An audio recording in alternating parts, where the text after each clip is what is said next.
Ibinalita ang unang kaso ng coronavirus 2019 sa Saudi Arabia. Nag-announce ang Saudi Arabia ng kauna-unahang kaso ng coronavirus sa bansa.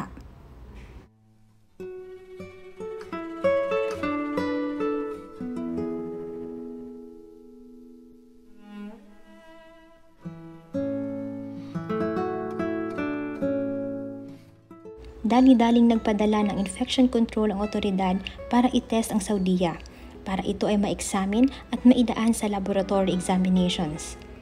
At ito ay nagpositibo sa COVID 2019. Sinigurado ng otoridad na mananatiling isolated ang taong ito sa hospital at kasalukuyang ginagamot. Pinahanap agad ang mga taong nakasalamuhan ng taong ito at kinuna na rin ng mga samples para ma-examine ng National Center for Disease Prevention and Control. Ang resulta ay i-aanunsyo pagkatapos ng pagsusuri. Ang lahat ng nasa Saudi Arabia ay inaasahang makiisa. Pwedeng tumawag sa hotline na 937 kung merong report na related sa virus.